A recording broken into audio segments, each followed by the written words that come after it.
I use a polar heart rate monitor. Yeah. Typically. I have no idea what that is. The Polar is just the brand. It's just a good brand. But it's like that's the one that they wear, right? Oh, okay. I know what that is. I know what that is. Super accurate. Yeah. And with the way I work out, I have to track my heart rate really accurately. Mm-hmm. But I use my watch if I don't have it. It's just not as accurate. Why do you? So you have 5 different energy systems, and this is good. This is good. Oh, we're going right into it. We're going to do the intro in a minute. Just go. Keep on. So you got 5 different energy systems, and they all have a separate purpose. And so you ever heard of like HIIT cardio, high intensity interval training? Yep. So that is like kind of one of those workouts that works more of the higher intensity energy system. And then you've got LISS, which I can't remember what, I know it's low intensity, but I can't remember what the SS stands for, but that's like walking. And so that's keeping your heart rate at like 100 to 120. Like, for example, for me, if I'm working aerobic training, I'm literally, my favorite workout is I'll just hit the bag and I'll track my heart rate on. So I wear my heart rate monitor. I've got the app and I literally have like a stand just like that. And I just hold it up and I watch it. And I keep my heart rate between 120 and 140. My sweet spot's like 130. And I do that for 40 minutes. And at first, it's the easiest workout ever. And then it gets really hard over time, very slowly. Because you got to keep doing it. Because you got to keep doing it. And so I just sit there and move. And you could do it running. It's a lot harder to do running because you'll spike your heart rate on a hill. But I'll do that. And then I have what's called anaerobic, which is working the 4th and 5th system.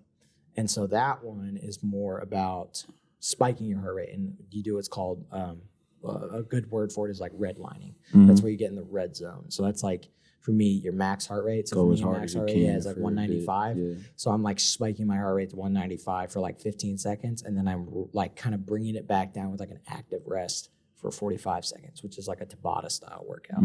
Different uses for sure. Those longer strung out ones like the walking.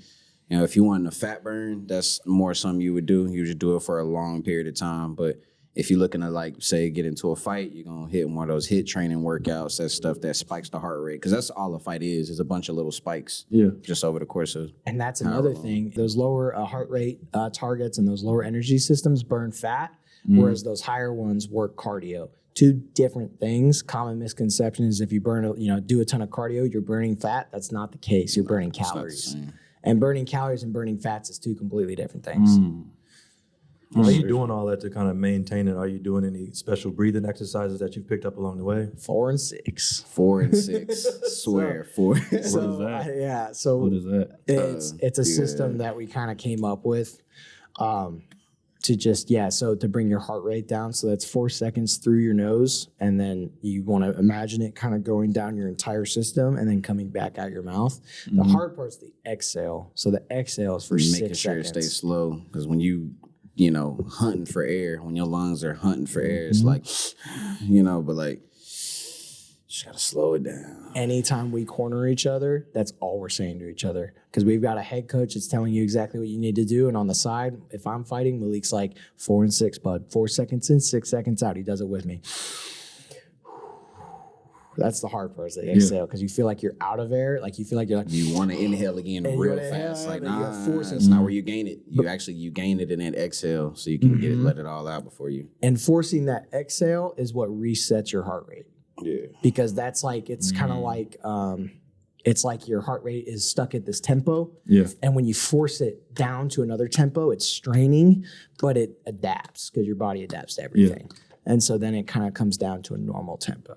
And what was funny was one time I was cutting weight for my LFA fight, and I just started my weight cut. I just cut out all the carbs and sodium. So I was good enough to get a good workout in, but I didn't know they were going to smoke me like that. And so we were in training, and basically they were just kind of shark tanking me to get one last push in to kind of cut as much weight as possible. And at one point I had almost like an anxiety attack because I just couldn't breathe. And I don't even remember which round it was, but we had this giant guy named Jackson, and I was trying to fight him off, and I had to I hit the ground and started punching the ground because I couldn't breathe, and I was mad about it. And Malik came over, and he's like, "Bud, 4 and 6, 4 and 6." I was like, I can't do 4. So how much? And he was like 2 and 4. Yeah. So I was like, okay, I can do that. And so I started doing 2 and 4, which then made me able to do 4 and 6, which then brought me back. So it's like, it's crazy how just like breathing a certain way can kind of like calm you down back to like a normal state. Yeah. I guess not necessarily. I guess that's a breathing exercise. It would be counted as a breathing exercise, but it's more just being conscious about your breath. Yeah. Like even in a fight, just making sure to remember to breathe is such a hard thing when someone's trying to attack you. Yeah. But you don't think about it. You're not thinking about breathing. You're thinking about not getting hit. So, so it's like, Is that like the training comes in? Yeah. Yes. Yeah. Okay. Having those code words like a 4 and 6 or something, we just giving game away. They gonna know. He's tired. He's tired. No, Nope. Yeah. Nope. That's crazy, man. Jabbing. Y'all can know you still can't beat it. That's weird.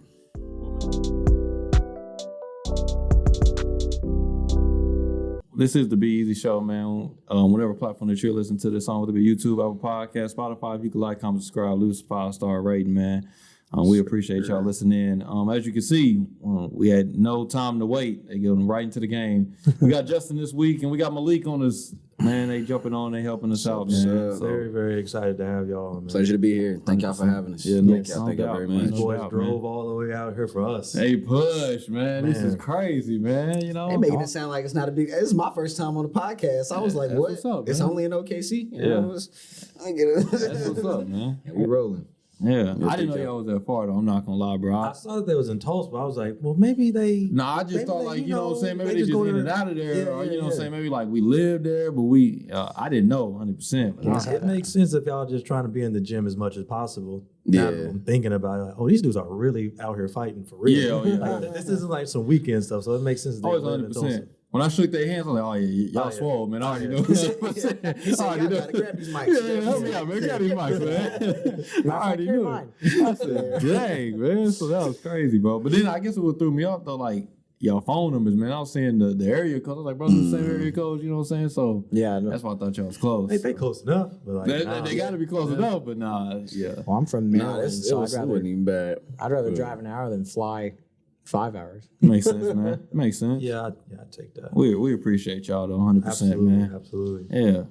No, we definitely wanted to take the opportunity to at least, come out here and just have some conversation, kind of expand our repertoire. This is like being in the gym too, just practicing, how to adjust the mic, how to hold it, have it in front of you and how to speak on camera. I was looking up YouTube videos like how to talk on a podcast. Yeah. It's just a conversation, man. Yeah, It's just That's a really conversation. it. We're just getting to know each other. Yeah. Nah, man, when I picked him up, well, he got a ride to where I work. But when we got in the car, we started driving. He pulled out a notepad, pulled out his notes on his phone, just started working. Well, it's cool. It's what I did pick up from like the videos I did watch is like this. I forget the dude's name, but he was like when he first started his podcast, he was like talking like this, and this is what we'll be talking about today, and like, comment, and subscribe. But like even just how y'all came in was just real smooth, and how he was explaining why that was terrible. He sounded so clear and concise, and not necessarily animated, but like just him, like more authentically him. So okay, that's cool. Do y'all take like that same approach of like studying? For you studying for a podcast, do y'all study for like opponents? Like any kind of information y'all can find on them? Information helps to anticipate certain things, but you kind of have to anticipate everything, especially with these new age fighters. People have specialties, but everybody's good at anything. Like I think that a kickboxer can wrestle you if he's got enough partners and stuff. I think what I found is the best thing that we can do is focus on what we're good at, and then applying that to anybody. Yeah. Instead of trying to learn every single fighter, every single potential opponent's weaknesses and strengths. Because I feel like that'll be better at the higher level. Yeah, maybe definitely the higher. I mean, that's something everybody does. Absolutely, that's something everybody does when they first start fighting. Is they're like, what's the game plan for my opponent? Oh, I'm gonna leg kick him because every time he gets leg kick, he checks. But what people don't realize is like, especially at our level, lower level pros, regional level, stuff like that, everybody grows so much every fight. Like if you go back and look at any of my fights, they're all super different because I just learned so much in between each fight. even in the fights themselves, I learned stuff. I'm like, oh, okay. Like I had one fight where I threw a leg kick just to see if he'd check him. And now after doing that, I know that you should feint the leg kick to see if they'll check him. Yep. Because I broke my leg. Don't actually tell me. Man. Like you broke it clean? No, it was a hairline fracture, Okay. but I still couldn't train for like 2 weeks. Mm. Because every time someone touched it, I was like down on the ground. I was like, but yeah, no, I talked to Malik, and that's another thing is because he and I are kind of main partners. We are able to critique each other and kind of help identify problems in each other's game. Like I've really significantly helped his wrestling, and he's really significantly helped my striking. Facts. I mean, he's been out of this for longer than me, and he came in to do some boxing the other day and wiped the floor with me, and it was beyond frustrating. Yeah. Because I've been training for like 3 months full time after my injury. I'm still not cleared to fight again yet, but I've been back training for a long time. And then he came in and he's just Well, you got your legs. I got my arms. We'll make it we'll make it work. Yeah, I had a meniscus tear in February, so I've been out.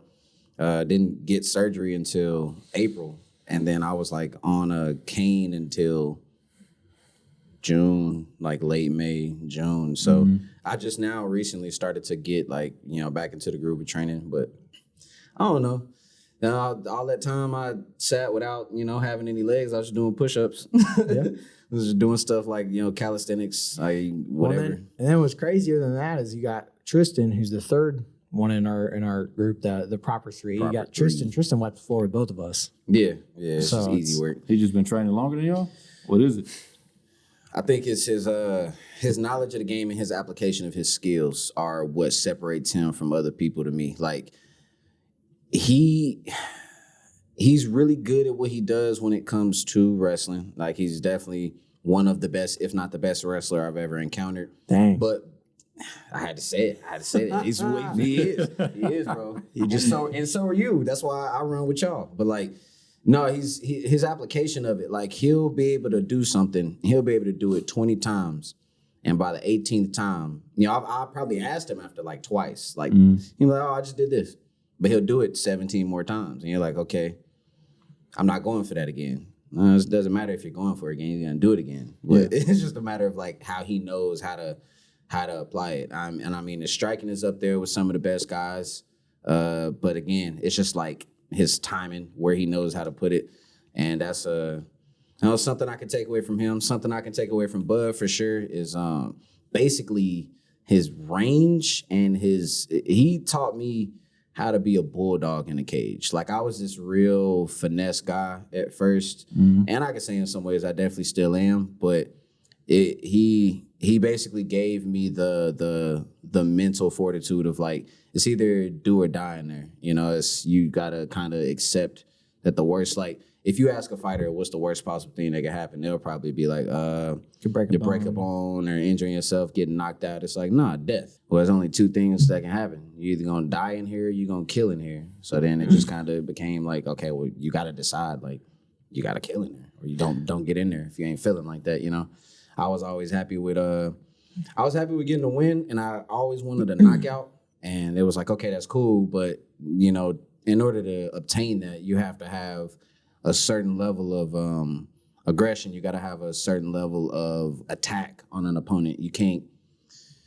I mean, I'm not gonna say you can't because you can do anything in there, but a lot of the times you gotta basically set your opponent up to be knocked out of the park, in order for that to happen. Well, and you always had like the sweet science mindset, the like boxing mindset, hit, not get hit. And so you would always tag people up. Like I remember because he and I go way back. Like we were friends before we ever became teammates. You could say we were already teammates. It was just, we were training at different gyms. And like I used to come up to Tulsa from Bartlesville to train with him, and he would come down to Bartlesville from Tulsa to train with me. And like he's always looked better sparring than me. But I've always I don't know how I would say it, relentlessly attacked you. It works.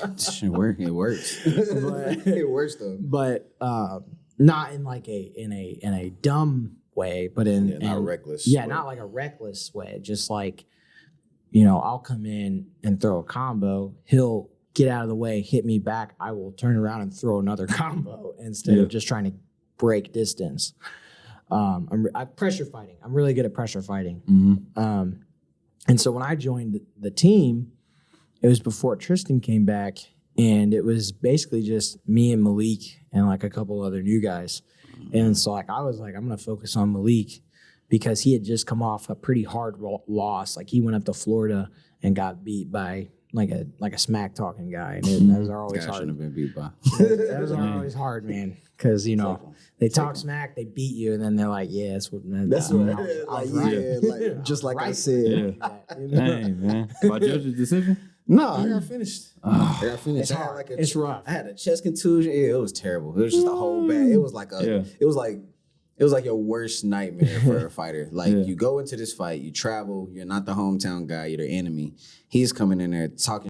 Everyone makes you the villain. Whoa. Cut right there. No. We straight. I didn't run the rules by y'all. My bad. I didn't run the rules by y'all. Sorry, y'all. Southern hospitality is definitely something that comes from us which is crazy because Florida is kind of considered the South. I mean, it was. No, it's definitely. It's Florida. weird. Like, only the northern part. Only the northern part is like the South. You know what I'm saying? Like, but like Miami different. Yeah, Miami is different. Really, like even once you pass like maybe Jacksonville, once you get to like Orlando, Tampa, and moving down, all that stuff is like it's a whole different place, man. It's a whole different place. No, because those are more the tourist attractions. So that's 100%. More, you know, everybody's there. 100%. But like people from other countries, when they come, like they don't say, you know, I'm going to America. They say like I'm going to Miami. I'm going to Los Angeles, New York. You know what I'm saying? They don't That's say pretty much it. Yeah, they don't say I'm going to like Oklahoma City. That ain't happening, man. But they end up Tulsa. Here. They definitely end up here though. It's been a whole lot of people that's been making their way to Tulsa. I checked Tulsa's population the other day. I think I might be wrong. It's like 800, like almost 800,000. Yeah, it's rising, man. It wasn't even near. It wasn't nowhere near that. Like 3 or 4 years ago, I remember. That's because everyone from Cali is moving to Texas, and all the Texans are moving to Oklahoma. Wait, who's cheaters? Tulsa cheaters. Tulsa's cheaters out there. Oh, bro, y'all out there recruiting players from different states, giving them hotels to stay in and stuff. Like, bro, what's going on, man? Don't like, be hurt, man. You know what I'm saying? They like doing it down here, but y'all up there like recruiting players like this is Alabama. Man, that's wild, honestly, bro. My school didn't even recruit for real. We actually had guys like leaving our school to go to other high schools like in Tulsa. We're like, bro, it's crazy. You could have got the same. They want a ring. Hey, it matters. It definitely matters. It brings more eyes. For sure. The biggest story about like folks moving was all the Presleys. I don't know if you know them, the Presley brothers. You know Bigsby High School. Yeah. How they just went on a like 40. I had like 30 and 40 wins in a row. You know, they had all them Presley brothers. One of them is at OSU right now. I mean, they made that offense. Like, they made that team. And I was like, I mean, not the start of it, but a lot of these schools got all types of it. So, I mean, you're not wrong. People be definitely moving schools. I know it. Cheating. Cheaters. Play to win. You know. But, man, tell us, man, first, how do y'all even get into MMA, man? Like, how do y'all even, like, take on that to say, I want to do this? I want to get into a ring and the worst opportunities I can die in here. Yeah. It's literally you fighting in a cage. Yeah. I'll go ahead. So how I got into it, I feel like everybody's journey is different.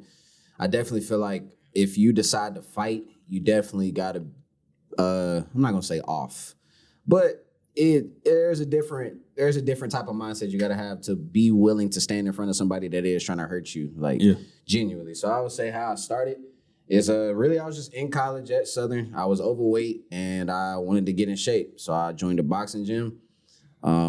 I really, really liked it. I just liked the process of like not only sculpting my body, but it was like it felt like I was playing a video game, you know? Like if you ever on Fight Night or UFC or whatever, and you taking your fighter to the gym. All right, now you working as cardio. All right, now I don't know, it just felt like that. And then like it came to a point to where I was in the gym so much I wasn't even going to class no more. Like I was like spending 5-6 hours a day in the gym just training. And I was like, okay, that's weird. Like, this ain't making me no money. This ain't providing nothing for me, but yet I'm here all the time. So I was like, I might as well go home and make this a thing. So I came, I just looked up jiu-jitsu because I knew that was like MMA. So I looked up jiu-jitsu gyms. I found a couple I liked. I tried some, and then I stumbled across Logan and Strike, and that's where I've been ever since.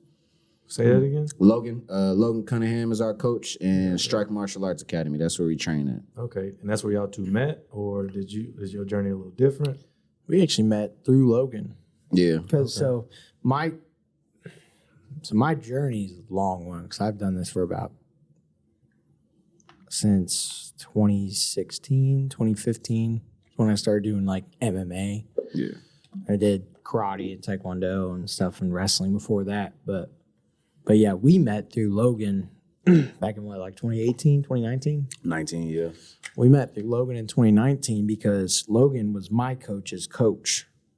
No, my coach was Logan's coach. Yeah. And so, he introduced me to Logan, and then I fought on a couple of Logan's Muay Thai cards. And then I don't know if I met you at Impact or if I met you Impact at Clinch. Yeah, we met at Impact, and then we trained at Clinch. And then started training at Clinch. Okay, yeah. so I went and cross-trained up at... bunch of gyms. Yeah, no. So, see, Team Impact was where Logan was at before he opened up Team Strike. And so Team Strike was where Logan trained before with my old coach. And then he kind of revamped Team Strike into this 2.0. new... Yeah, 2.0. That's what we call it, Strike 2.0. But yeah, so we met at Team Impact when I was cross-training, and I just respected him because he was like really good at everything, and he'd only been training for a few months. Yeah.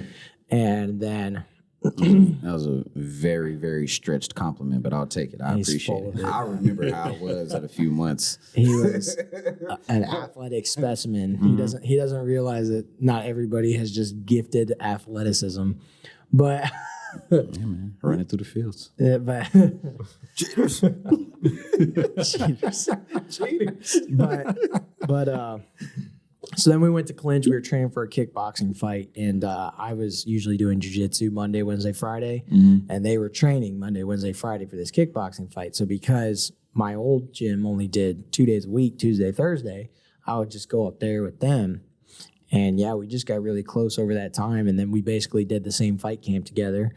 Then we both won our fights, and then after that, it was just... it was work. It was like, you help me win fights, I help you win fights. Yeah, we just hit each other up. Train. One time he came, I had a key to my gym, and he drove down from Tulsa, and we would just spar in the ring for like hours.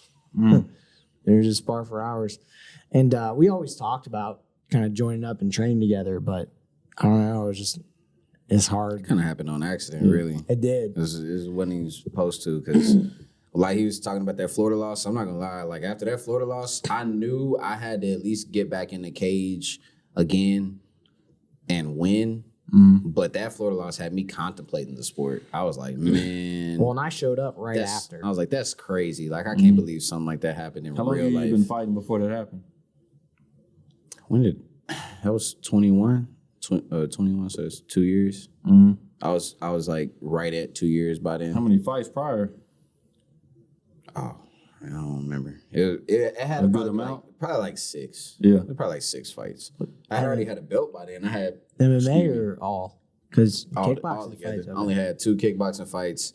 Yeah, that was actually, I had 5 fights going into that fight because I had, 2 kickboxing fights, 2 MMA fights. No, I had 3 MMA fights before I got to that. Okay. But yeah, I mean it was a journey for sure. But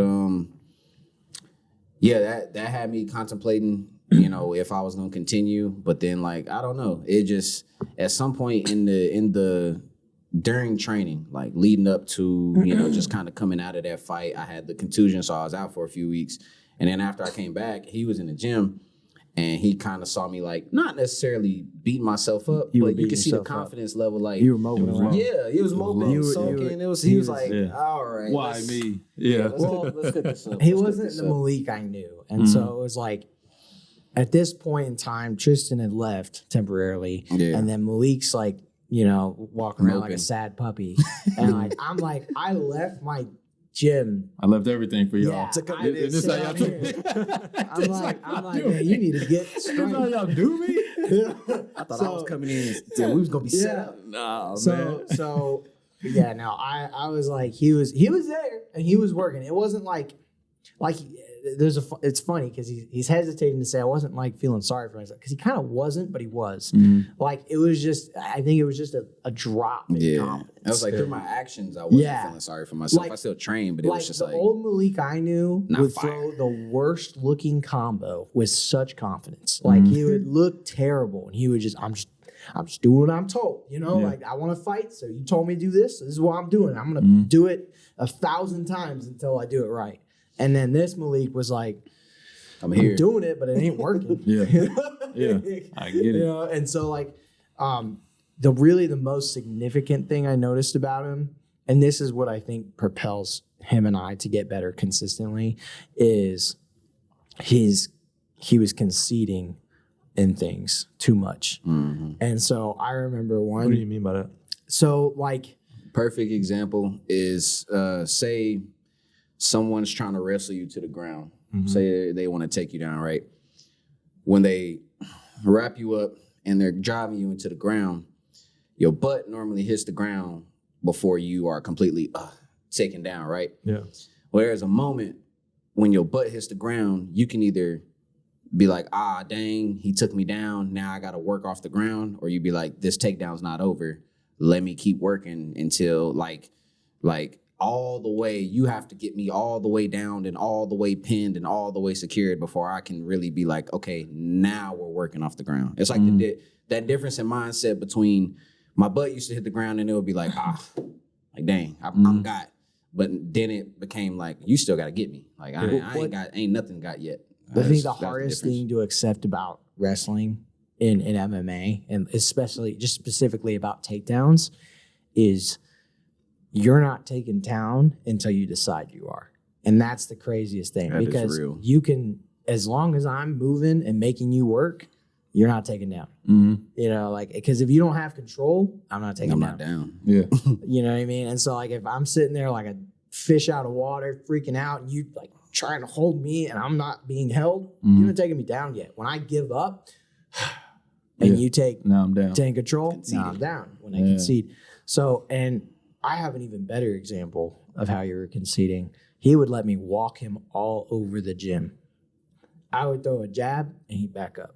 Yeah. I'd throw 1-2 and he'd back up. See, that was my fighting style too, though. That was that finesse. I wanted to like But you didn't walk you into the finesse. whooping. Yeah, you didn't finesse me into anything. That's what I'm saying. I would like want to walk into the whooping, but I'm like, so nah, like the old Malik would cut an angle and then hit me hard, like from a spot I didn't see, and then and I'd be like, dang, and I'd be like chasing it. It was really fun. This Malik was like, like I said, fresh off this loss, and he was just like, I'm just like, you could tell in his head, he was like, I'm not good enough. And so like I remember one time we were sparring and it was like a smaller class. There's probably like 6 of us in there sparring, maybe 8. And I just started screaming at him. Like, I mean, like mean, like, and I was saying things that I'm like, I can't say, but I was just so fed up with it. Yeah. I was just so mad. And I was like, cause I care about him and I came all this way to train with him. And I'm like, what happened to the dog, man? What happened to the dog you used to have in you? Where is it? I think that was actually where it was born, is like through them sessions. Cause I was tough in general, but I don't think there's like a different type of toughness you gotta have to compete at a high level. Cause all those guys are tough. We went into a dark place. Yeah, there was. We used to scream in the gym. What do dogs do? And we like dogs eat. Yeah, that's what's up, man. But yeah, it was just about bringing that dog out. I wanted to switch a tangent. You said you was hooping. You said you was hooping out in Florida, and then you said something about hooping there. So do you hoop or? No, I don't hoop. Like I was on vacation. Yeah, I was on vacation. He was enjoying. Okay. But no, I do hoop though, man. But I like heard travel teams. Yeah, no, I don't do it like that. I just hoop for fun, man. But really, I really was just using a lot of it for like cardio. But right. That's good cardio. I work with this dude, man. He the PE teacher who I work with, man. And I tried to get him to go hoop with me just this past weekend. And he like hit me so much on like stretching and how much he stretched and all this other stuff. And he just talked about it because he played college basketball, but he gave up basketball because he had surgery on his ankle. And he was asking me, like, man, how do you stretch your ankle and all this other stuff? And I was telling him, you know, man, like, bro, I stretch before I hoop, you know what I'm saying? Because before I was stretching, I was having a lot of blowouts, man. Blowouts in my knees, my ankles, and all this, man. And he was telling me, like, nah, man, like, the most important part when it comes to working out, bro, is stretching and mobility. You know what I'm saying? If you ain't got no mobility in your body, you just hurting yourself. And he was also saying the other thing is, like, being able to just, like, use your youth to your advantage and everything. Yeah, absolutely. So, and I didn't know, like, you know, so I was like, man, you know, that ain't that much. But then he was telling me, he was like, yeah, man. He was like, bro, if I get hurt right now, I'm out for like 2 months just to recover. You know, just off like a rolled ankle, not like I tore it, I gotta have surgery. Yeah. Just something small. So yeah, man, I get it. We can definitely relate to that. Oh man, we've been out for 8 months now. Yeah, but what's your recovery process like? Is it just lay low? Work on what's not hurt? I mean, definitely work on what's not hurt. Like I said, as soon as I could bear gravity on my knee, because for a while, every time I got out of bed, I was like, every time I got out of bed, my knee would like throb, like I could feel it. So I wasn't getting out of bed for real at first, but once I did, I would just like hit calisthenics, you know, push-ups, pull-ups, sit-ups, and then once I could, like just over the last few weeks, I've been able to, you know, do PT, physical therapy, and get those workouts in. But for the most part, they told me I really just have to sit down. Yeah, like there's no workouts to heal a wound like the one I had. So it's just like, just sit down, just let it heal, and then once it's healthy, you can strengthen it. But ain't no point in trying to, you know, work. You know, and it's not a no pain, no gain type injury. Tell them how you got hurt. Working too much. He got hurt 3 times before he actually got hurt. Gym? Yeah. No. I mean, like with this injury, he like hurt his knee 3 times before it like gave out completely. Yeah. So you just push it past his limit. Yeah, basically. We had a fight. You basically had a fight coming up that Friday, and I heard it the Wednesday before. Yeah. Well, it was just like I was so close to weight. You know, I had sold all my tickets. I had, you know, done all of this work for it, you know, and I was just like, no, I'm fighting. Like I am fighting. And then, you know, we were just doing drills. I heard it pop. It wasn't hurting. It was just uncomfortable. I was like, all right, I'm cool. Waited like 10 minutes. It popped again. I was like, all right, well, that's my day. I'm gonna go home. And then that was on Tuesday before that Friday fight. And then that Wednesday, I came back to the gym. I came back. We had Brandon hold mitts for him, and I was coaching him. And I had just come off like my surgeries because I broke his arm in his fight. I broke my arm and my face. Yeah, and your face. I had 2 surgeries, so I'm in there with a sling and like half my face swollen. I look like a stroke victim. And I'm just like, look terrible. Just like you looked bad. I'm like, there you go, oh Malik. My goodness, but man. you still showing up though. Yeah, dude, I showed up. He didn't stop showing. That's one thing I commend you on your injury. When I injured myself, I was like, yeah, I'm just gonna sit in this bed. That's because Logan knew what he was doing. You know what Logan did? You know what our coach did? What? Right after I was good to come in, he was like, hey, we're gonna make takedown week 1 month. And I was like, how are you going to teach takedowns for 1 month? He was like, well, I was going to actually talk to you about that. I'm not. You are. Can you come up with like 4 or 5 weeks worth of takedown curriculum? And I was like, yeah. You heard it at this point, yeah. So at that point, I just kept coming in to teach. Yeah.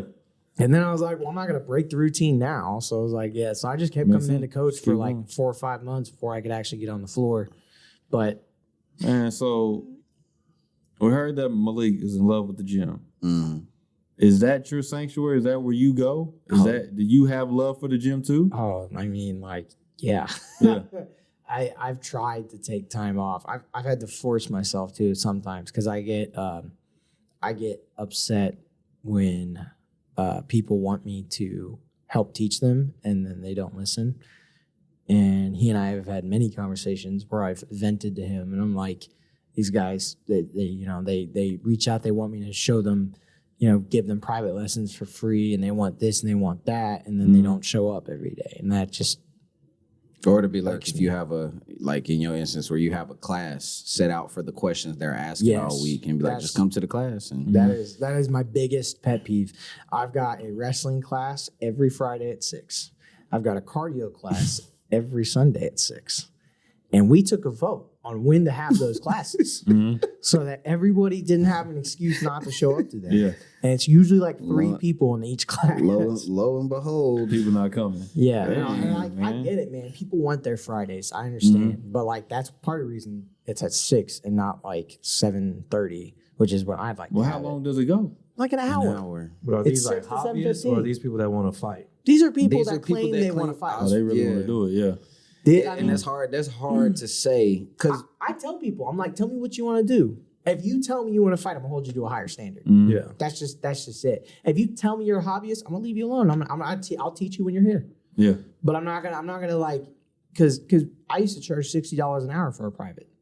For anyone to strike, I'm like, give me $20 for gas, and I'll give you like 30 minutes to an hour depending on what you need. But I like, and it's hard. Like people like me and Malik it's not normal to want to spend every waking moment at the gym. But if you're extending yourself, it's a little disrespectful for somebody not to show up. Yeah, I agree. It's wasting your time at the end of the day. And again, like it's all about transparency. You know what I mean? If you're telling me one thing and your actions show another, that's where I get upset. If you're telling me I don't have time right now, all right, cool. Like I have no problem with that. That's where people get mixed up, is they think I'm being like I'm just being a jerk or something because I'm like, they're like, you know, Bud doesn't realize that not everyone has time like that. First of all, I don't have time. I make time. You making time.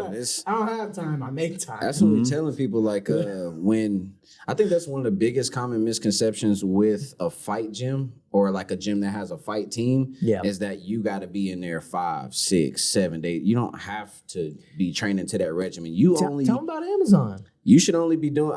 I'll get into it. You should only be doing that if you plan on fighting. If you don't plan on fighting, if you just want to get in shape, come less days a week. Or if you just want to be able to defend yourself, you come even less days a week. It's all depending on what you're looking to get out of it. But what he's referring to, Amazon, is like the best example of making time. So I was working as an Amazon delivery driver for a while, and when I was working from like 10 a.m. to like 8 or 9 p.m. They had us finishing. I would usually have to go out and help somebody finish their route or something. Weeks. Yeah, I mean, it was going crazy. I'm at it 5, 6 days a week, and our gym opens up at 5 some days, 6 some days, but it usually ends around 9:30. So for like 6, 7 straight months, I was literally going in there, getting some sort of workout regimen from coach, and I was just training alone in the gym. He literally would text coach me like, "What'd y'all do today?" Coach would tell him what they did, like and then 10. he would send a video of him doing it, and he would just comment accountability. Yeah, but somebody comes to y'all and they got a family. Yeah. They got a full-time job. Yeah. You know what I'm saying? They got other things. They got other responsibilities. 100%. But they still want to be at that level that y'all at or even higher. They're not showing the commitment. That comes with pure sacrifice. It's just do you know how many like really good jobs that I've had to turn down because I needed a job that let me train during the hours? I mean, crazy. Yeah. Crazy reality. Yeah, I'm making poverty line right now. Yeah. Just enough. But it's okay because I get off at 5:30 and then I go to the gym. So it works out. But the amount like I had a job that was from 11 a.m. to 7:15 p.m. doing door-to-door sales. And I was sometimes making like $1,000 a week. I mean, I was really good at that. But couldn't train. But I couldn't train. Or I could only train a little bit. Like I'd come in and I'd miss all of jiu-jitsu, which was the one thing I really needed to work on. And so, it was like, like I said, making time. I mean, I've got a fiance. I'm planning a wedding right now. I work 8:30 to 5:30. You know, what is that? Drop a bomb on that, man. Drop a bomb on that right there. You know what I'm saying? Out here married, man. I love to see it. I love to see it, man. Yes, sir. Yes, sir. But you know, my thing is like, you know, if I can plan a wedding, work a full-time job, and he and I are business partners. Yeah. You know, we're doing our own entrepreneurial stuff, and like tell them about speak about it. Tell them about it. Man, the Proper 3 brand, you know, Proper 3 brand. We'll leave it there until we can actually tell y'all something. We could touch on it. I mean, it's me, Malik, and Tristan Gwaltney. We're trying to get Tristan on board, but I don't think he realizes. I don't think other wrestler we was talking about earlier. Yeah, he's all, you know. We are the Proper 3. He's all. That's another thing. That's an even better example. He's all gym. Oh yeah. He's like, yeah, bro. I'm gonna just train. I'm gonna get this knee right, and we just gonna come back and wipe everybody, bro. I'm like, yeah. I mean, we are. We can monetize it too. He's like, yeah, no, I ain't worried about that right now. I'm gonna just go ahead and keep training. I'm gonna just keep working. I enjoy it though. We all have different motivations. And what was funny, we were just talking about this in the car because, like, for example, Tristan wants to make sure that he is making money doing this because you only get so many fights in you before your brain gives, right? And he is very big on his brain. That's actually, we call him the analyst. He's very analytical. Coach hates it, but he is absolutely the analyst. He analyzes everything. That's what he was talking about with the takedowns. He sees a pattern and he starts attacking you, and there's nothing you can do about it because, like, you're going to do that pattern and you're not going to break a pattern in a second. Yeah, it takes time to break a pattern. So as soon as already picked up on it. As soon as he picks it up, yeah, he by the end of the fight, you're done. I mean, he had his last fight was against a world champion Muay Thai fighter, and the guy had really good wrestling defense too. I mean, he's phenomenal. Tristan figured out his timing on the takedowns, and I mean, Tristan lost that first round barely. Nah, not barely. I wouldn't say he barely. Lost it. He lost it. I wouldn't say barely. Decisively to the point where people were walking out because they didn't want to see the rest of the fight. Second round came and he found his timing. He started taking this guy down, holding him down. He would transition to mount and just ground and pound. Once he figured that out, the third round was relentless assault. Takedown. A couple times he'd take down, let him up, take him down again. I mean, he absolutely found the hole in this guy's game, the one hole, and just capitalized on it. And he did that in the cage? He did that in the cage in 15 minutes. What's that like? It's like, walk people through that. Like, how do you are literally fighting somebody, they're coming at you, so how are you able to stay clear-minded and figure out, like, okay, I figured it out now? You guys play chess, right? You were saying you play chess? You both play chess? Yeah. Okay. Barely, but yes. Barely. He's better than me. Do you think moves ahead? I know you do. Do you think moves ahead? Yeah. This is the best example I can give you. Imagine that every time you start a chess game, you notice he starts out the same way, and there would be and think if there was hypothetically a way to capitalize on that to beat him every single time. Everybody's got a pattern. And if you can pick it up, I mean, that's game. It just depends on whether or not they pick up that you picked it up in that time frame. And then your corner as well. Yeah. Your corner as well helps you because when you're in the fight, you see things that the corner doesn't see, but the corner also sees things that you may be missing because you're focused so heavily on whatever it is you're focused on in the cage. Having that awareness because I mean, it's a pretty loud, barbaric kind of environment, you know, people screaming and whatever. But you can eventually, it's just a sound. The sound that you hear every day is just your coaches, your teammates. You can hear it. Yeah. They're calling out something, or say they got, we got some code words, or 4 to 6, 4 to 6, 4 to 6, 4 and 6. Yeah. And if we're saying that, you probably look terrible. You need to breathe. But little code words are like, we'll say something. It's like, okay, why is he saying that? Oh, he's saying that because dude has been doing this. Oh, okay. What's nice about 4 and 6 too is they'll probably think it's a combo. And so you can just start throwing stuff and breathe, and they're going to stay awake because they think that a combo's open. They think it's coming. So then they kind of back off a little bit, and then you have a second. A perfect example of the patterns thing, because I'm assuming you meant like an example that I've experienced. Yeah, sure. I've got a really good one. So my pro debut, it was the first punch of the fight that broke my face. Jesus. And so what happened? Do you know that though? Yes. Oh, I know. We heard it. Okay. You heard it? We heard it. I felt it. We heard My whole face went numb. Oh, dang. So I broke my zygomatic process. Do you know what the orbital bone is? Absolutely Yeah. not, The bro. zygomatic process is right under it.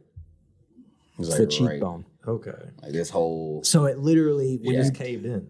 it cracked. And so what happens when that happens is your whole face shifts. I didn't expect that. Yeah. I'll get Man, into it in a second. it. But It was basically what gross. happened That just sound tough. was we tap gloves, we start going, we start moving. I circle right because I don't want to get hit. And he kind of like starts cutting an angle a little bit. He threw a jab at my body. Now, why do we throw a jab at the body? Just to see what happens, right? We want to get a look. We want to get a read. As soon as he threw the jab at the body, my hands went like this. He only needed to see that once. He saw it one time. One time. I went down to block it, and I came right back. As soon as he saw that, the second jab to the body, he did it. So he did it. The first time he did it like that. He went, okay, cool. Without skipping a beat, he came in, threw another jab to the body. I did it again. Overhand right. Boom. Right to the face. Right to the jaw. And my whole side of my face, all the vision went black. I couldn't see anything out of my left eye. At that point, are you just doing like a poker face? Yeah. He I mean, kicked him immediately. If they heard He it, actually, if they heard it, I was your doing- opponent had to I hear was it. trying. So the biggest thing is, remaining composed. But I'm pretty sure I was like, Yeah. like, like trying to get my vision back. I know he saw me hurt. I know that. Yeah. So what I did was I feinted a right hand, like really hard. Like I didn't throw it, but I feinted it like I was gonna give it everything I had. So I was just really quick, like that. Mhm. And that kind of backed him up a little bit. And then he went, no, I gotta attack. And that's the thing. Once you see them rock, there's a sense of urgency because you've got it's like kill a few mode. seconds. Yeah, Kill you've got a mode. few seconds before they recover. I remember in my head saying to myself, this is it. I'm gonna get knocked out my pro debut. First 30 seconds of the fight. Like I remember. Ask him. I was scared. I was scared the as whole heck. time. Well, that before. feint helped you a lot. I think, like you were saying, the kill mode. Like, Yeah. when you got that few seconds that you have to really down an opponent, you didn't even look like you had a few seconds because he hit you. Yep. And then right after he hit you, you bucked at him. He was like, okay, so I guess he's not as hurt as I thought. Yeah. And then you kicked him after, and he was Yeah. like, oh, he's really not as hurt as I thought. so- The whole time, if he would have hit Bud like that one more time, If Bud he would've had been flicked done. me, Yeah. if he Would've had been flicked done. me, I was going out like a Dang. light. And so like he said, I knew that, and I bucked at him. I just feinted really hard Just so that anything. he understood that I was still fighting. And then he made a decision to approach anyway, and he came in real low. And at the same exact time, I was going to throw a body kick just because I knew he was going to come forward.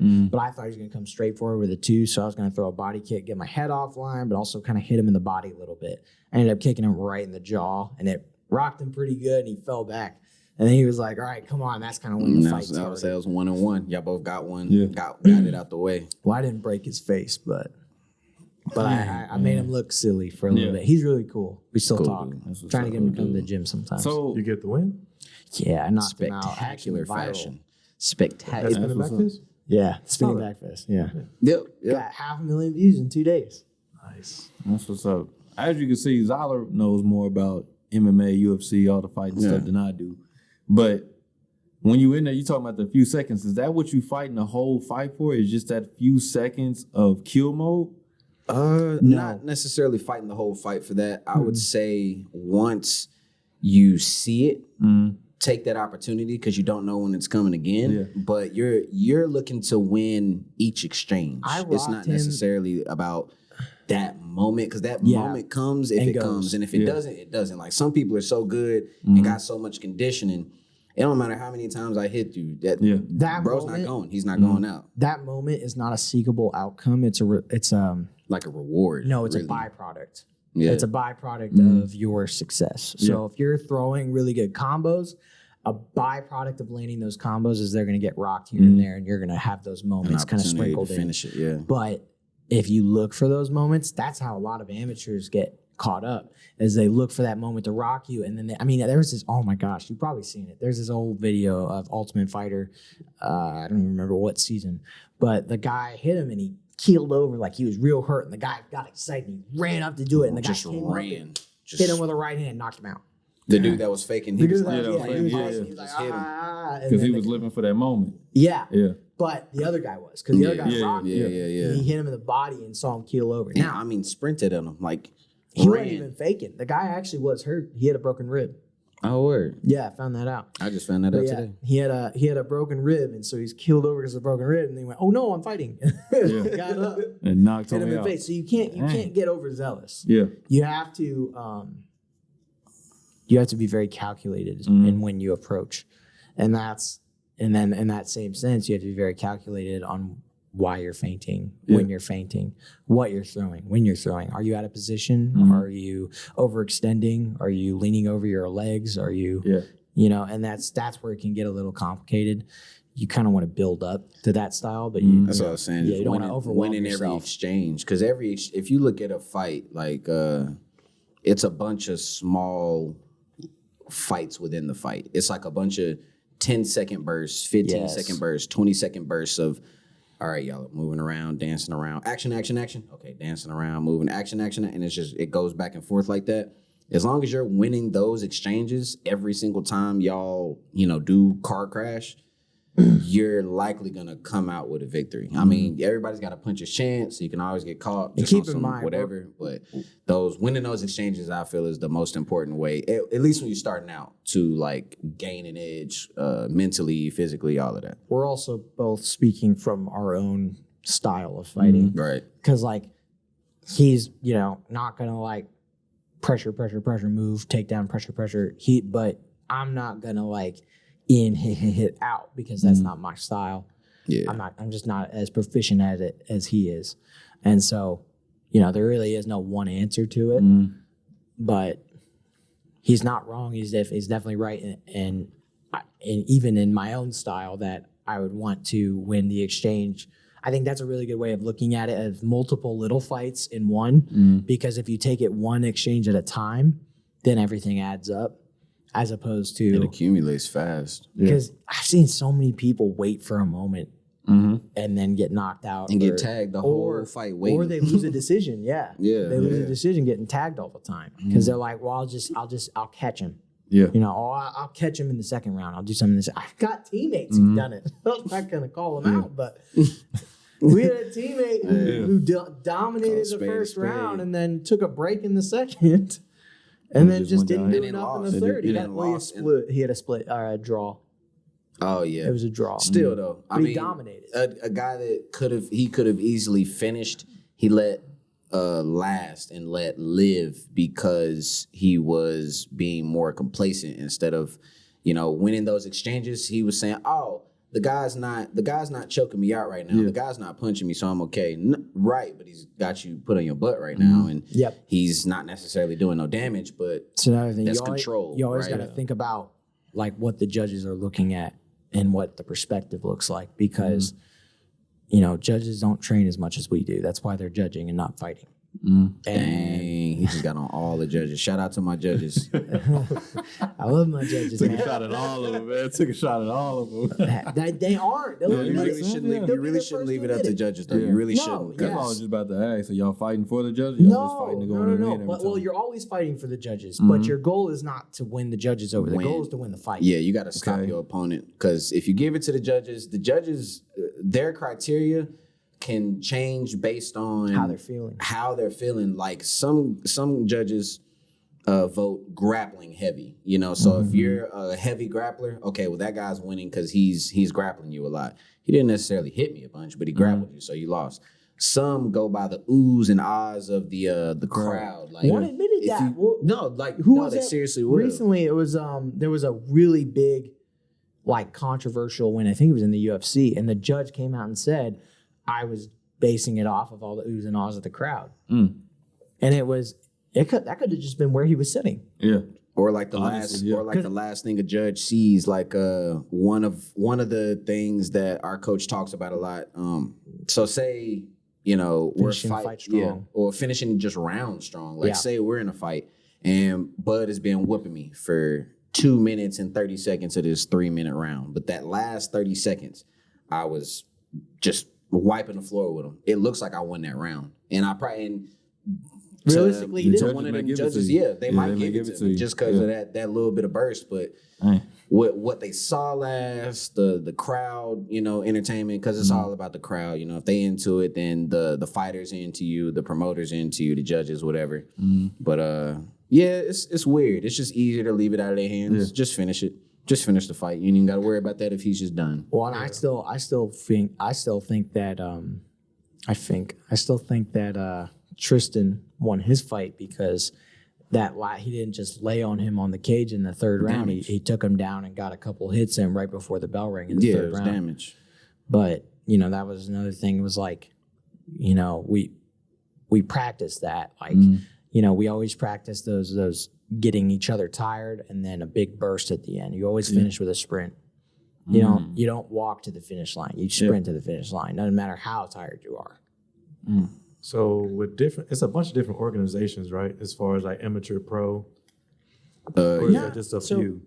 Amateur and pro is just you get paid or you don't. Really? You mean So are you able to like just flow to different, like, I want to go fight for these people, I want to go fight for these people? Unless you're come signed back? to unless you're signed as a professional, you can pretty much fight anywhere. Is that what y'all do? Right now, So what are y'all, like, I saw you have a pro debut. You got some. I'm an amateur right now, but I'll be turning pro, No, you're not. You're going to be pro. He said no. You're not amateur. It's not fair. He's growing a lot. I am currently an amateur fighter. He's Do growing you a have to lot. seek them out, or do they seek you out? All both. As far as you talking about the organizations, Both, like for pro, amateur, just like, are you trying to get as many fights as you can now, or are you just being strategic at the same time? I'm definitely looking to gain as much experience now while my record really doesn't matter. Yeah. Like I'm not gonna say I don't care if I take a win or loss. I definitely care, but it's not gonna hurt my stock as bad if I take a loss now versus once I turn pro.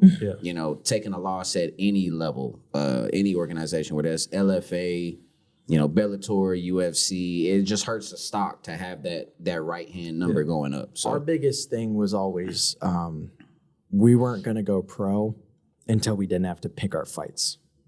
So, like, I wasn't going to go pro unless I felt like I could compete against the best pros.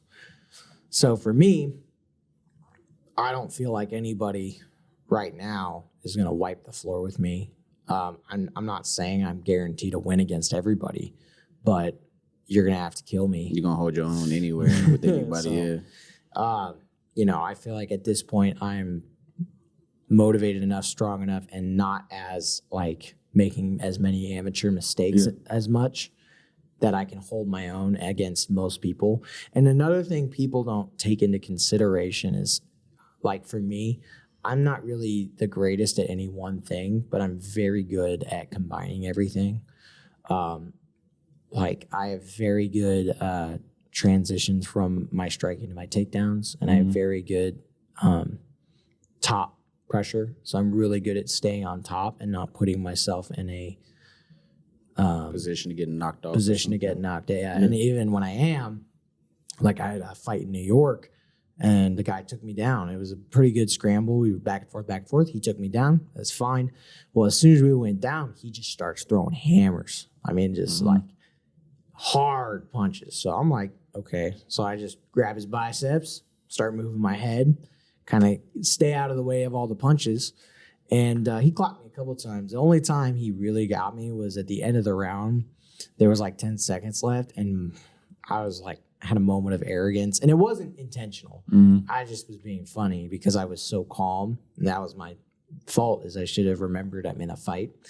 But Yeah, bro's trying to hurt you. Yeah, when you're defending so well, you almost forget, because like if you're in a boxing match, you ever notice like when boxers are sparring and they're like dodging everything, they start like dancing and stuff. You can't touch me. Yeah, they get comfortable, and that's kind of what happened. And yeah, I looked at it said that. Clack, clack, clack. And I went, already? And he just cracked me in the face.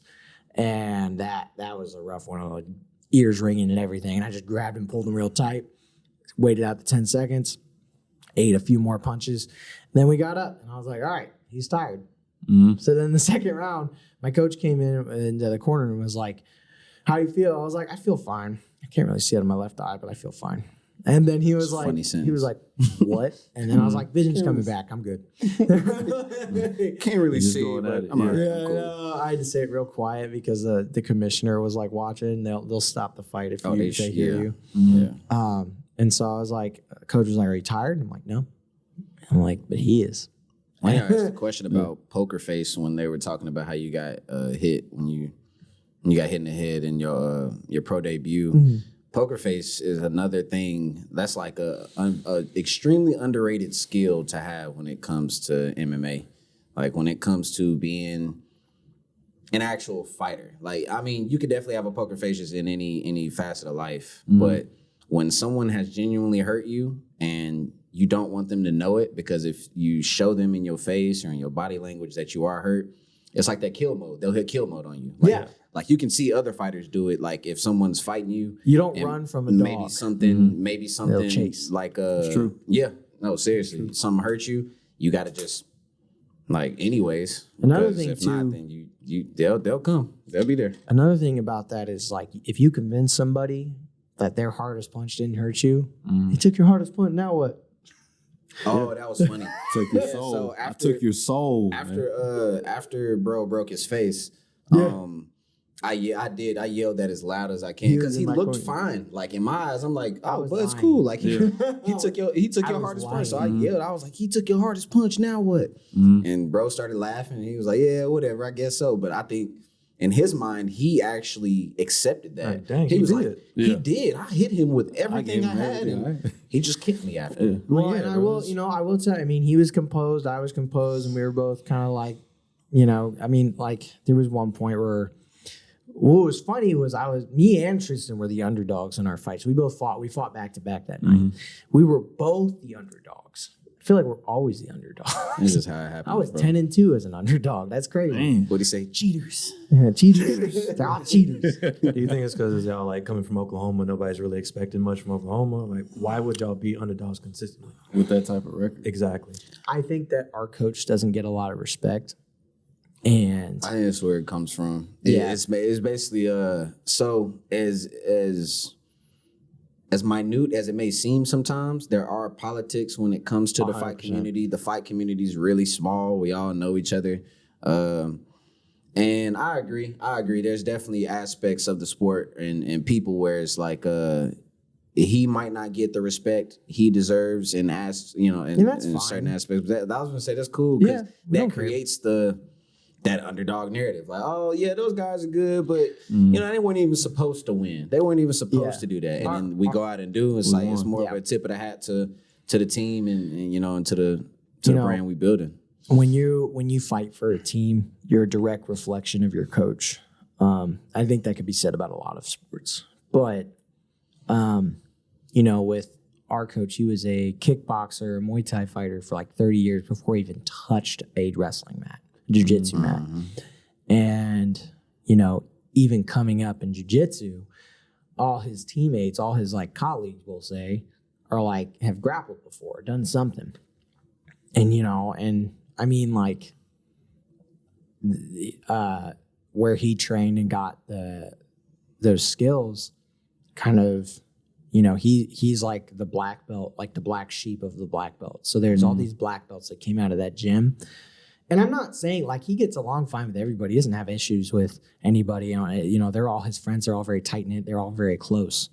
And his coach, his jiu-jitsu coach, one of his strongest mentors ever. Like that is like he has the highest respect for that guy.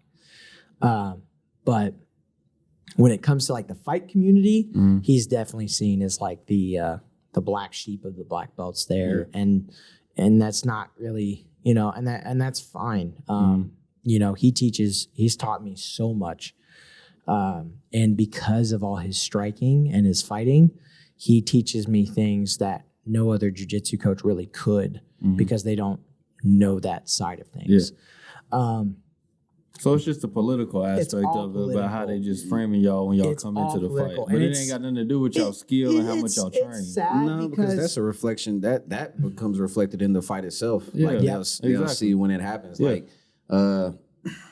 he's known as a wrestler. Yeah. Well, his pro debut, he knocked bro out. You know, And that guy was a striker, a very good striker, very good. That makes sense. Now, certain aspects like that, I think it's just a matter of perspective. Like personally, I don't know that Logan would like. I guess you could definitely consider him the black sheep in some aspects, but not when it comes to. I would say not when it comes to his connection in the actual fight community, because there's certain organizations, certain groups, certain people we can talk to that, you know, without his connection, without his network, that wouldn't have been the case. So, yeah, I guess it comes from a lot of different angles, you know, and everybody wants to be the biggest gym, you know, whatever. Well, and another really important thing that I think is really, you know, I must emphasize on is he built Team Strike on a no ego basis. Yeah. Like it literally says on the door, no egos beyond this point. No egos beyond this point. Is it spelled wrong? No. Okay, I didn't know. Like I thought I had one G, but that'd be even funnier. But that being said, you know, because of that, there is a level of like we try really hard not to talk anything. We try to just speak with our actions as a team. And like everybody talks, you know, like we're the baddest guys out here, you know. But I mean, everybody, you know, every team that has something to say. You gotta say that though. You gotta have. You gotta feel that way to step into the cage. But you know, when it comes to like going out to fights, like we're not acting a fool. We're always maintaining professionalism. We're always being respectful. Yeah. I mean, even like when he went to Tampa, like, you know, the guy was like getting in his face, forehead butting him, all that stuff. And he's just straight face. You know, it's like, because we don't want to look like that. We don't want to look like. That's just not our image. It's not even that we want to look like that. Yeah. We're not like that. Like you won't catch us at a bar fight. You know, none of that type of stuff. There was that one time on St. Patrick's Day. No, that guy was almost in trouble. That was his. He walked away. That was his thing. We had a situation where it was me, him, my roommate, a few other people, and it was bar for St. Patrick's Day. This giant, like 260-pound guy, like tried to pick a fight with me for some reason. I looked at him and I was like, "Do you have a death wish, or like, is this what you really want, man?" His friends pulled him away, but I looked over at Malik, and then I was like, "Hey, Malik, come here," and he was just like, "Hey, what?" Is this what you really want? Malik said later he didn't know, because he said if I had known somebody was picking a fight with you, I probably would have. I definitely would have been more of an egg on. I'm not gonna lie. And it's not because I necessarily we were want a fight, but we were out. We were having a good time. Yeah. It's just like, why you want to come over here and have a bad? Yeah, you know, why you want to act like that? No, but when it comes to like going to fights and stuff like that, we try to maintain professionalism and just because you're somebody's role model. I mean, how many fights have you been to where you're signing an autograph for kids? That's a funny question. That's a hilarious question. But like, I'm saying, there's kids the reality watching. of it. I was like, the reality of it though is like we do have. You don't think about that until after the fight, you're walking through the crowd and there's like 17 kids come up to you. Oh my God, can you sign my autograph?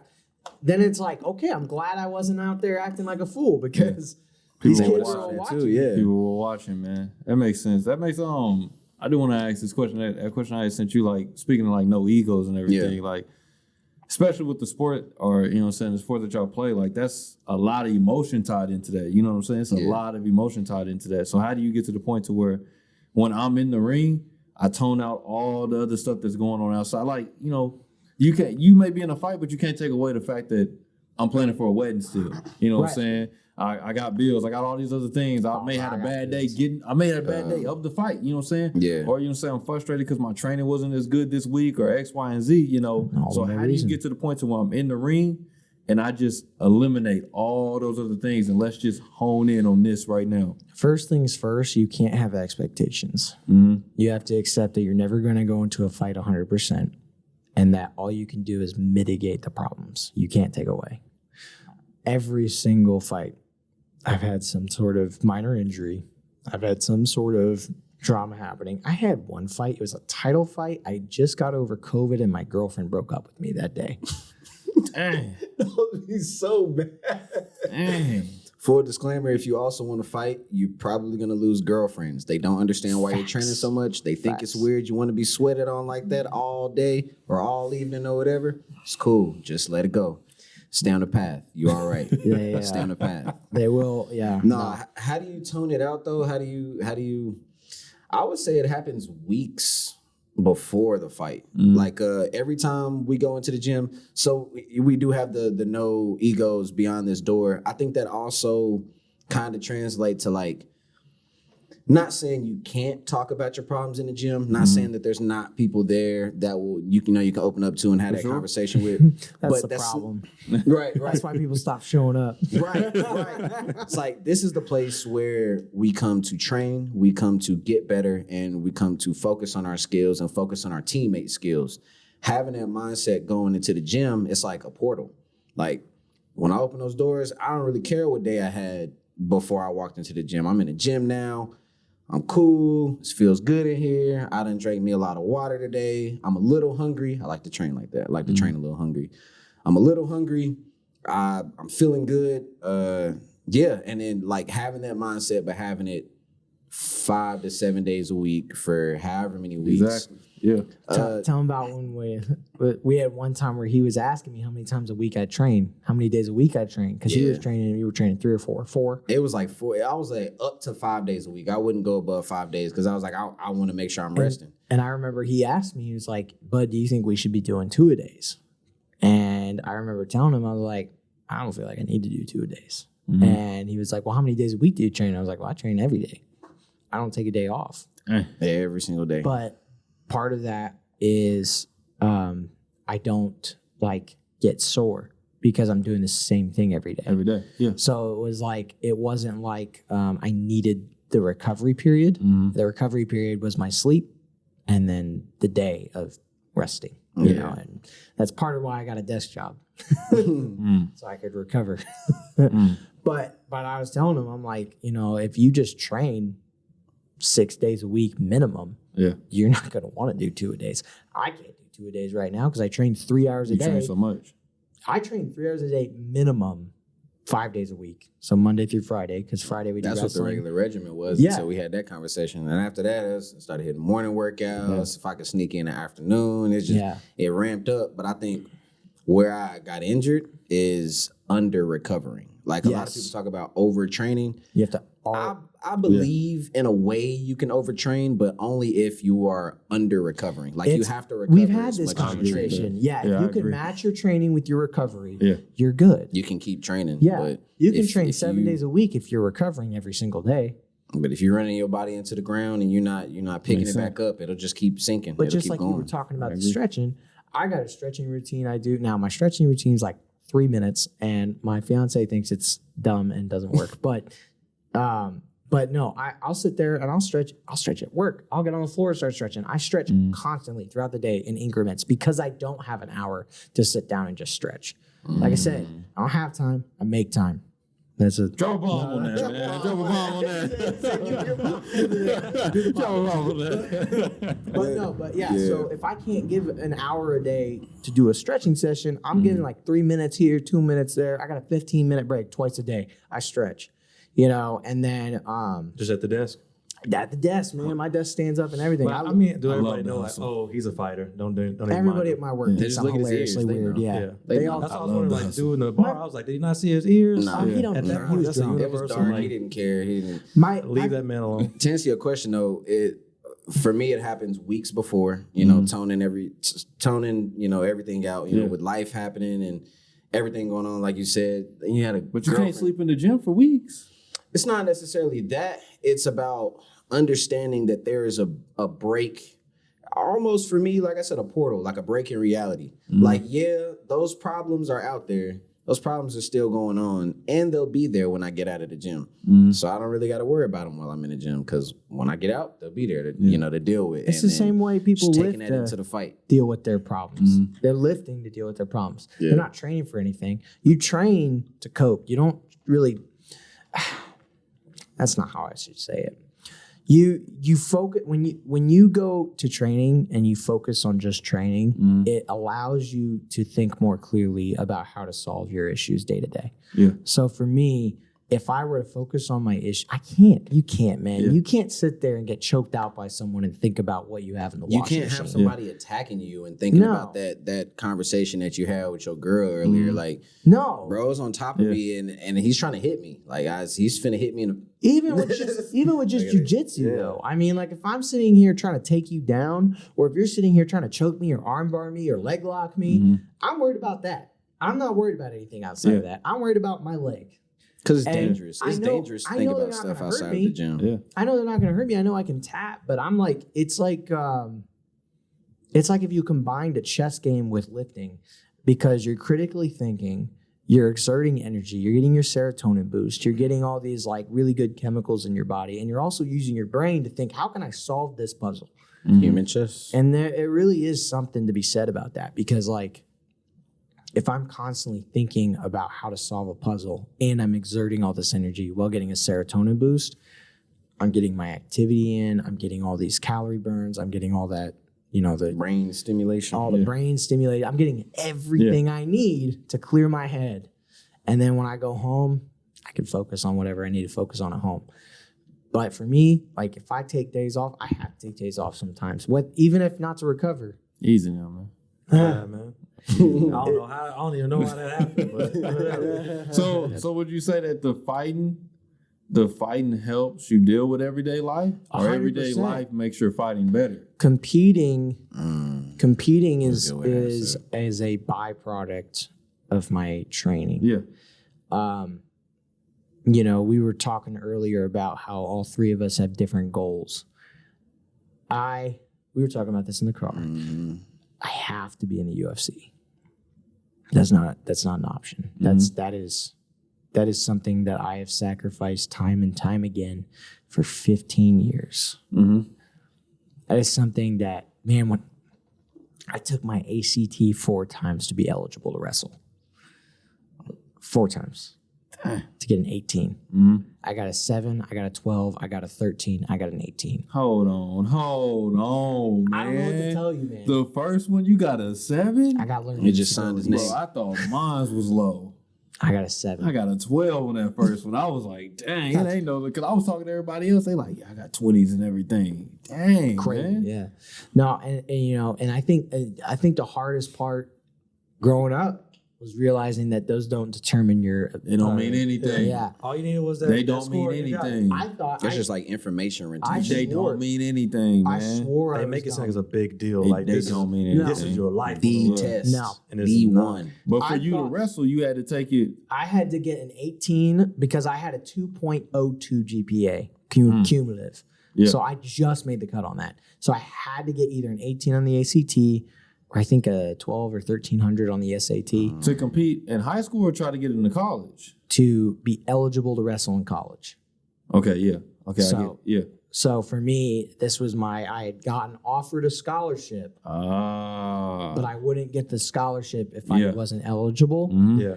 And I couldn't Makes more afford to sense. go to college if I didn't get the scholarship. I like that question you asked earlier about if life outside the gym helps you with in your the gym fighting, because- or vice versa. Yeah. I think they work in tandem. I think they work in tandem, and if you're able to manage it, then it can work out really well. Now, I've been in positions where maybe I was training so much or so into the sport that other parts of my life were kind of falling to the wayside, and maybe they can just be part of like me not making time for it. I was neglecting certain areas of my life to pour all of myself into fighting. So yeah, sometimes they can help each other, but I feel like fighting has definitely helped me outside of fighting because it teaches me to look at a problem and look at it like, okay, there's a solution to the problem. I just got to figure it out versus saying, oh, look at this problem. Yeah. Like, dang, such a problem. Like, I don't know. It just switched my Because mindset it's about it. twofold, because it's like what Justin said. Bro, I didn't win so hard for this. Like, I'm not about to be in here fighting with you for fun. Like, you know how much I done sacrificed to be here? And then, like what you said, like, on the other end, like, bro, I just got done getting beat up in the face. Like, bro, I'm dealing with this little problem outside. This can't be that hard. I just got punched in the face today. Yeah, it definitely builds your mental fortitude to go out there and learn that you can go You can do toe to toe with anything. another man. Yeah. Is that like the biggest thing? for the fighting is like you gotta have the mental right, or nothing else is gonna work. What's more important, the mental or the physical? They're work both. I would say they work in tandem, but you can be as mentally tough as you want, and if you're getting thrown around all day, you're still going to lose the fight. Yeah. That's another hard reality, is going as hard as you possibly can and getting everything you have and still losing. That happens all the time. I would say when I wasn't as mentally tough, but I was still super athletic, I was losing. That's the best way to describe it. I was definitely more athletic than my opponent. I just wasn't as tough. And it's not like not tough like I can't fight. It was like not tough like there were certain positions or certain situations that like mentally, we were talking about earlier, conceding. I would concede before I would even attempt to work my way out of it. I was okay. Malik was not knowing I could just I could get up or I could do whatever I wanted in that cage. And that's what the point I am. That's where I'm at now. Like in my mental, like I can walk in that cage and do anything I want to, and he's not gonna stop me. And if he think he's gonna stop me, I have an answer for whatever he's trying to throw in the way of me driving this car. But I'm finna drive this car for 15 minutes, and we gonna work it out. But they definitely work in tandem. But I would say that mental takes it just takes a different level of acceptance and execution, because once I accepted that I could do certain things, I was willing to try certain things. There are certain things I was not willing to try because I didn't think I could do it. And I will say, like, I noticed a huge difference just in his, like, performance from before that clicked for him to after. And I really think it was the MCL fight that everything kind of switched for you, because, I mean, Well, he still fall? When you tore your MCL? MCL is a promotion. That's a fight promotion. I'm sorry. Yeah, MCL is Martial Combat League. Martial Combat League, yeah. Okay. You think ACL? Yeah, I am. Yeah. And I was like, I confused meniscus and ACL together. But go ahead. So I was the same way. I was like, I didn't, because you didn't say if you didn't fight or didn't fight. I was like, did he? No, I didn't. No, he didn't. My doctor told me, or the gym doctor told me to walk to her and we can talk about fighting. And I was like, no, I'm not putting my leg on the ground. She was like, okay, then. He was in a lot of pain. She was like, okay, you're not fighting. So I was telling you, he came in Wednesday, throw pads. So he was hitting mitts. He blew it out throwing a right hand. Boom. He gave out. I had to carry him with one hand to the ring. I had to carry him with one arm to the ring because he couldn't walk. Because you were hurt that time too. Yeah. What was funny is like, so our boy Tristan had blew out his knee well before his. No, it was well before y'all's fight. Right. It was well before. But he's hurting, and he had an knee injury prior to that he got through. And then he like blew his knee out again in the fight. He actually blew his other knee out. He's hurt, and then Bud's hurt, and then I'm just in the gym working. So I'm like, all right, I gotta do it. Like I gotta, like, and they're telling me like while hurt, at their last fight, they're like, yeah, man, it's gonna be all you, bro. All year, you're gonna be. You're the one. You are the one to carry it. You're gonna have to do it. And then we were the same week. Yeah, we were telling him like, all right, man, you got to carry the proper 3 name now, and then he got hurt. Golly. But see a doctor. God's timing is perfect. That's what we said, man. Everything happens for a reason. Amen. We all got hurt at the same time, so. There's a reason for that, and I think it was to put focus on the other guys, because we had a lot of guys fighting. And everyone was focused on us 3. So spotlight got to get shared for a little bit. And I'm hoping they don't take it for granted, because some of these guys show up and don't come back when they take a loss. And that's probably the hardest part, is coming back after a loss. But if you don't, you'll never get better. This guy was an undefeated kickboxer and then went 0-2 in MMA. So his whole family, well, not his family, but people close to him were telling him to quit. Oh yeah. That was like one of the worst. That's another thing. If you're wanting to fight, people will tell you can't do it, but you can do it. Don't listen. I had I'm not gonna call him out, but I had an uncle. I was at a barbecue. It's always the uncles. It's always the uncles. It was crazy. It was so crazy. Always at a barbecue. It was crazy. Like we were talking, and I had just came off my second MMA loss. So technically, at that point, I'm 2-2 because I had won both my kickboxing matches, but lost 2 MMA matches. And he was fighting like really good fighters. Like, excuse me. But he was like, yeah, so you just lost? I was like, yep. He was like, again?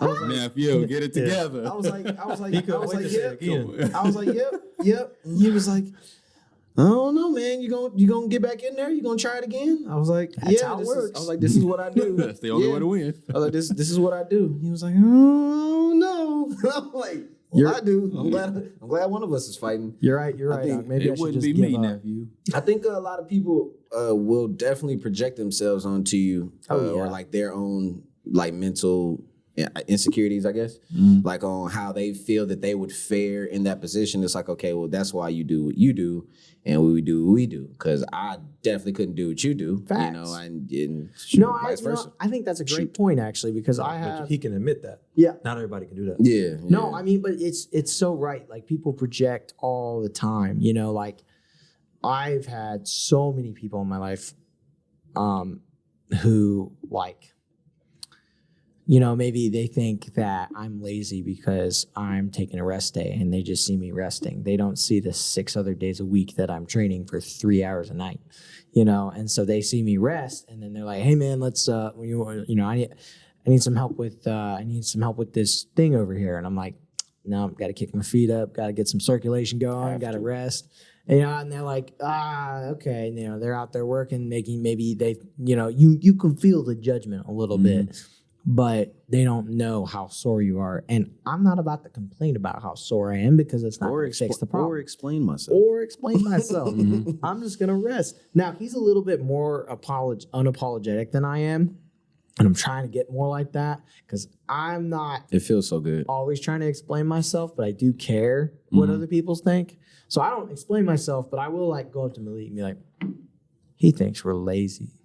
You know, I'll be like butthurt about it. Yeah. I'll be like, Does he he? look at me and be like, Does so? No, I mean, like, Are you? like when we were having that conversation about like he was saying he was upset folks weren't coming to class and stuff. I was like, Yeah. why? Like, why are you mad? And he was like, cause man, I'm putting myself out here for them. I don't even have to be here. I'm already good at wrestling. That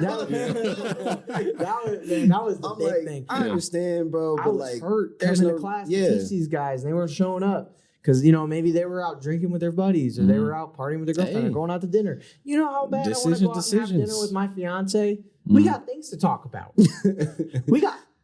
We're planning for a wedding. We drop a ball on that, man. Planning for a wedding, man.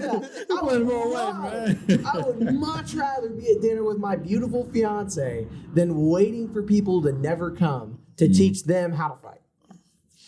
For free, by the way. And talk about planning the wedding. You like to do that? I love talking about it. I love He has doing been very excited. It's awesome. It's been fun to I watch. wait for it, man. I had sold my When we house. started talking about the wedding, I was Yeah, I wouldn't look forward to it. to be honest with you. out, man. I was No, out. man, so check it out. I sold my house in Okay. Bartersville. I had a house in Bartersville. I bought it right before the boom. Okay. So I got this like beautiful 2-bedroom, 1-bath, full size yards, full fence, even a garage with an automatic open. I mean, it was a perfect starter home. Got it for like $49K. Yeah, I bought it for like $49K. My mortgage was like $300 a month. I need to move to Bartlesville. Man. I'm trying to remember the good old Yeah, days. I do that. Yeah. The $20 tank. Yeah. Flip, fill Yeah. up. That I going made a on. huge profit. So it was like, so I tried the whole renting thing. I tried to rent it out to people. How did that go? Oh, How it was we on terrible. time? It was terrible. It was terrible. You have no Pushed it idea. just about an hour. I got called a We slumlord, started late. especially because I was renting to my friends. That's where you mess up. You can't rent to your friends. Were you going through like property management, or are you just like, hey No, man, give me it the was money? all and just- we- I I come had pick a it up every house month. and just I talk. had a house Yeah. in Barnesville, and I was living in Tulsa training at Strike. Yeah. So I just had an empty house I was paying the mortgage on. Now, that being said, I didn't mind because my mortgage was so low, but if I could get another source of income from someone doing it. Now, here's the thing. I lost money for a while because people mess your house up when they don't have to pay for it. You know what I mean? So, Especially if they know you too, dude, which is bizarre. I love everybody I rented it out to. I love them it's so much. so bizarre. I love them so much, and I still do. And I have no beef with anybody. So, He just had to say that before he was finna say what he was about to say. well, I mean, disrespect is disrespect. well, yes, and he knows that. He knows that. But when the big thing that happened, right, was one of my buddies. he was living there, and he's trying to figure his life out, man. He's struggling.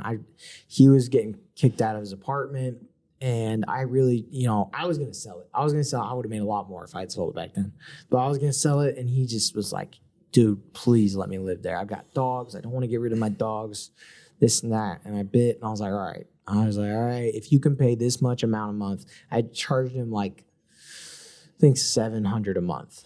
Cause so my mortgage at this point had gone up to about 400, 420, something like that. And so that would cover the mortgage.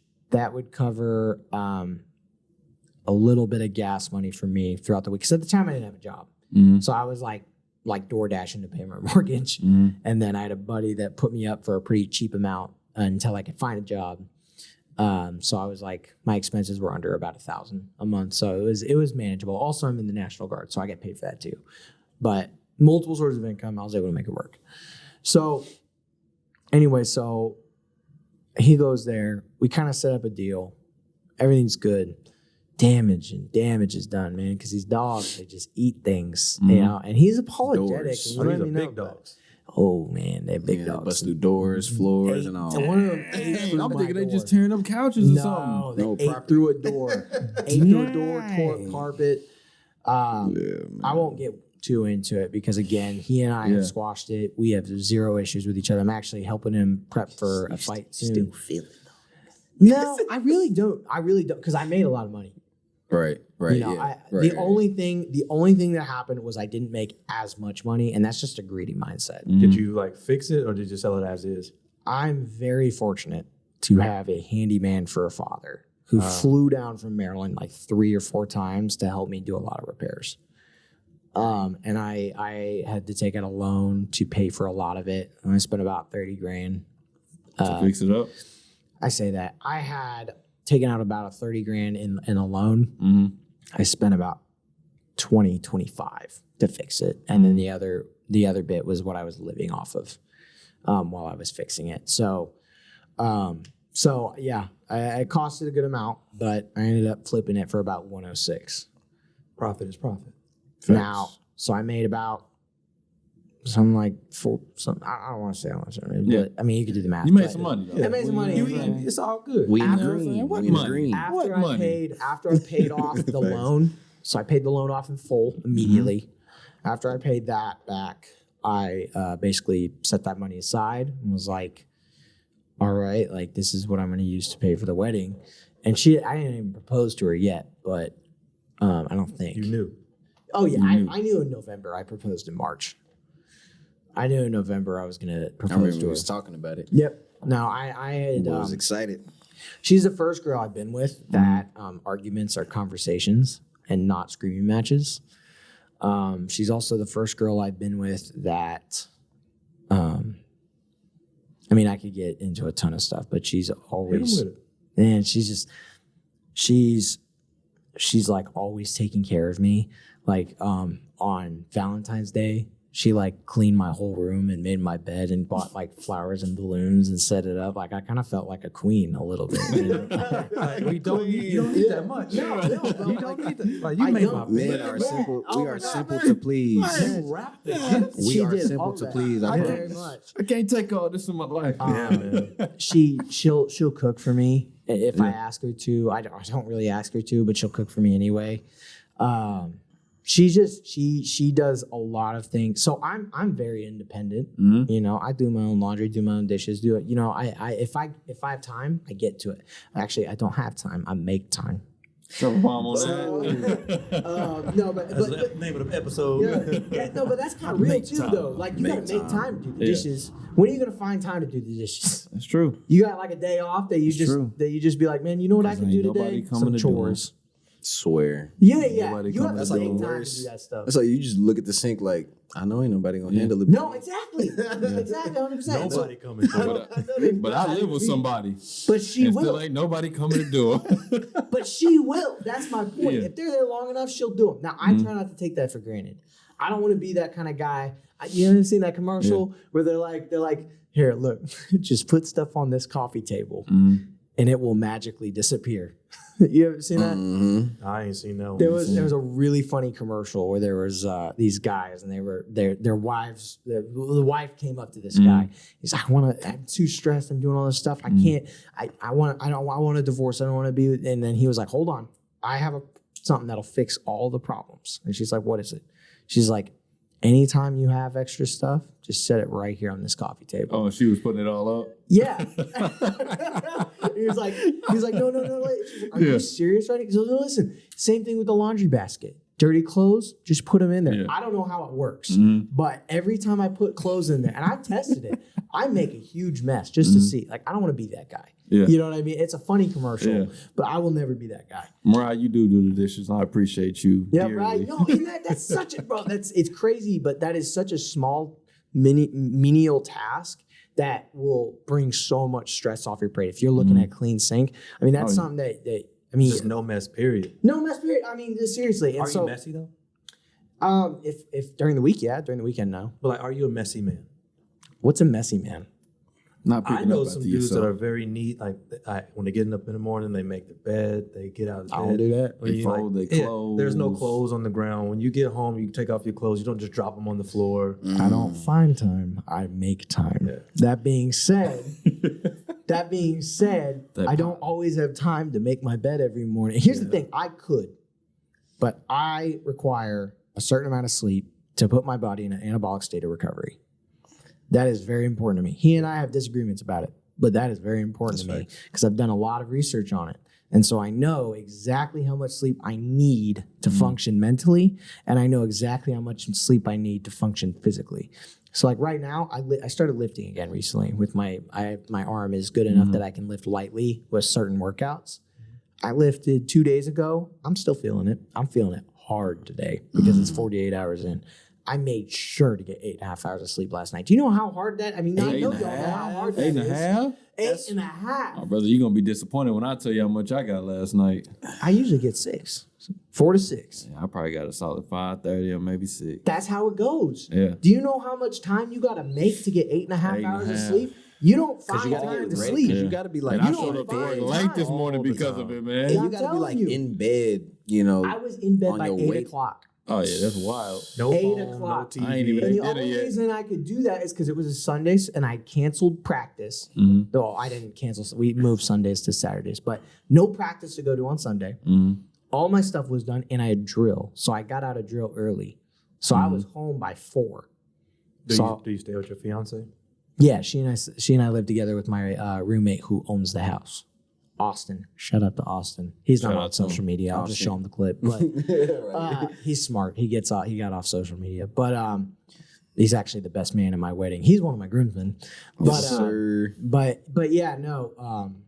So basically, you know, for me, I'm not messy. Like when I owned my own house, when I lived at my house, it was never a mess.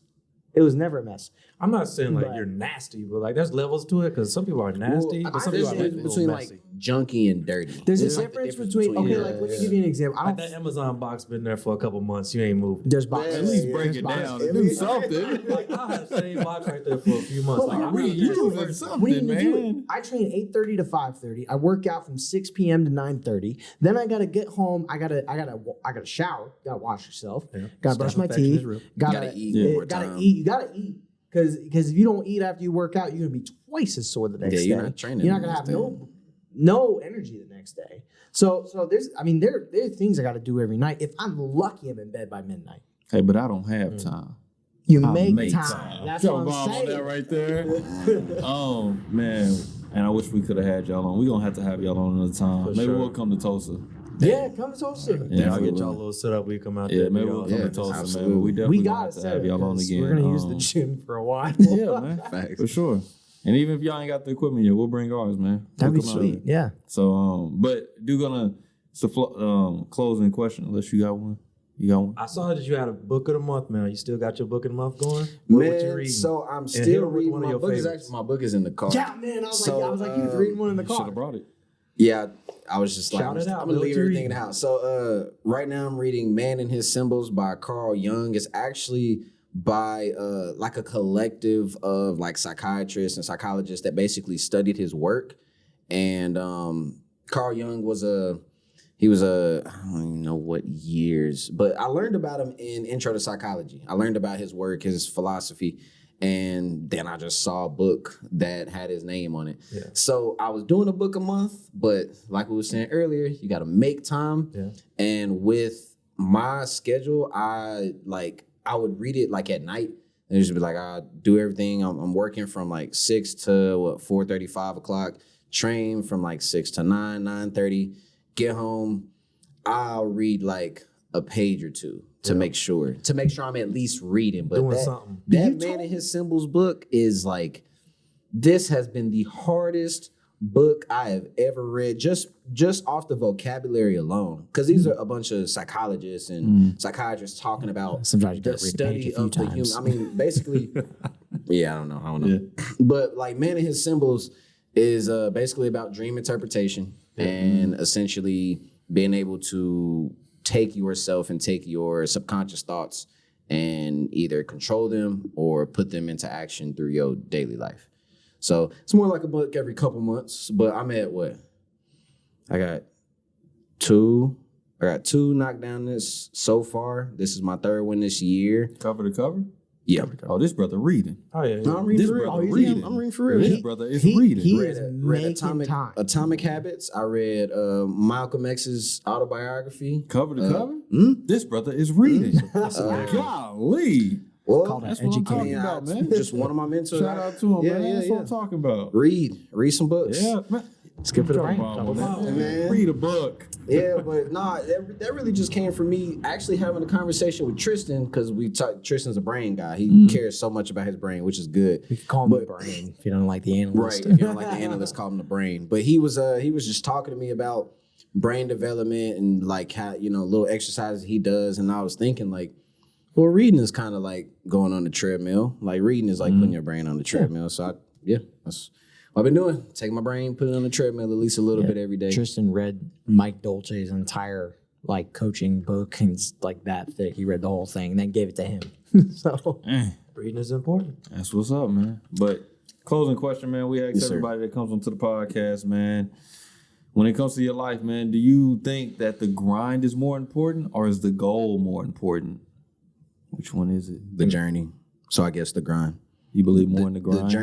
The journey is definitely more important than the destination in terms of character development, building yourself up to be the person to get to that goal. But it's hard to imagine that I make it to the UFC and become UFC champion without guys like Bud, guys like Logan, guys like Tristan, the rest of the folks at the gym that like help and push you. They are the journey. Like they are like, part of my journey and vice versa. So I would say the grind. Answer your question. Justin, what you got? Be pondering. Could you elaborate? Yeah, I can break that down more. So like, okay, so let's just put it in sense of this podcast. The grind is us showing up every single week and doing this thing over and over and over and over and over again. Okay. But like you said earlier, like also with the goal, like of course we want to get monetized. We want to make money off of this. We want to get to the point to where this can outweigh our incomes right now. Yeah. Those are goals. To get X amount of subscribers or to get X type of guest on the podcast. Those are goals. But we are never able to accomplish those goals if we don't go through the grind of showing up every single day and consistently putting out quality podcasts. And loving that grind. You know what I'm saying? So that's what I'm saying. You can grind hard, but if you're not, what are you grinding for if there's nothing that you're trying to achieve? You know what I'm saying? So like, that's what I'm saying. Which one is more important, the grind or the goal? I think that with no goal, then you're working for nothing. And I think that that's slave work. I think that pointlessly working for nothing is. But you gave me a look. I'm listening. I think that you tell us about slave work. I didn't want to say nothing. It was into Malik to like, hold on. This is the well, the reason It's nothing but like slave work, you know what I'm saying? I couldn't take I'm it. beat up, guys. guys. I'm trying to 400 years of this, man. You know what's funny is I thought he said slight work, and then y'all started laughing. That's why. And I was okay, like, no. so he did. No, so the reason why Malik is laughing is because in the car I looked at him and I said, "Hey, if I start code switching, tap me on the leg twice." Yeah. Because I have a bad habit of doing that around new people, and so so he thought I was code switching. So around new black friends. no, but that, I told him I was like, if you hear Slight my work, man. tone You know what I'm change, saying? I'll you be hear in the my gym. vocabulary change, Hey, tap me nothing, on the side. man. You know what I'm saying? It's my everyday life y'all talking about right now. You know what I mean? You know what I'm saying? No, man, it's I'll tell you guys after the podcast, but there's a reason why I feel that way. But anyway, no, so I knew that word was a bad word to use. But Got you. I was just gonna say it, and then if y'all wanted to be funny about it, I figure whatever. But Adon, you know what to say. that's racist. Yep, we have a just a quick tangent Mexican friend in our gym, and anytime anybody says anything like it don't even got to be racist, it just got to sound like that wasn't necessarily racist, but he said slave, so Adon would have been like, I said slave. it was like Adon would have been like, yo, You can't say that. What was it? I was at work today, and someone said something to me like joking around. They're like, "You don't have enough melanin for that." I was like, "I got melanin. Look at this freckle." it was freckle, They started dying. But just a little, anyway, just enough. no, I think that Yeah, right, I did pointlessly get there, pointlessly grinding for It nothing. happens, man. I think that pointlessly grinding for nothing is much worse than not having a goal at all. And I agree with you too that you aren't going to get to the goal without grinding. So it's hard to choose between the two. And I'm not meaning to go all Jordan Peterson on everybody, but Well, actually, no, but I think that the goal is most important, but I think that it is unachievable without grinding. So if you're asking me what's more important, I would say the goal. Drop a bomb on that. Boom. Yes, sir. Yes, sir.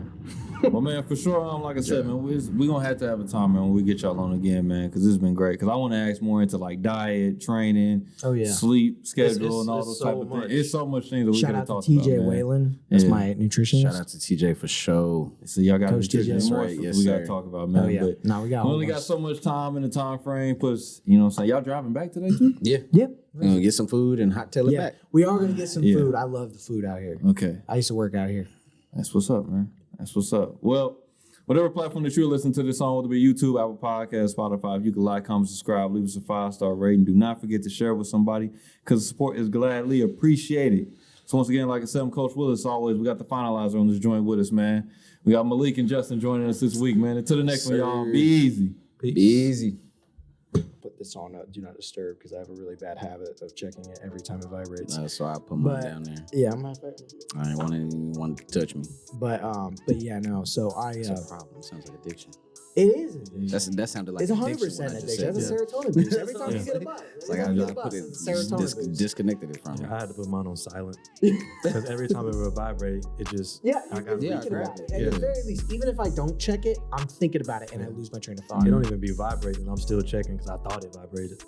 So I'm just like, You we're moved your done with pants that. I too got much. the watch. The watch be notifying. It's bad, man. It's bad. Yeah, I don't even have But- my text turned on my watch just because I thought it Smart. was too much when my watch was telling me to breathe. I was like, you know what? This That's is crazy. Yeah, this that's is crazy. ridiculous. I I'm get it. done with I it. get it. You're But I had to the watch do help when I'm in class though. And, like somebody text me, I can just look at it right there versus quick. having to pull it out and everything.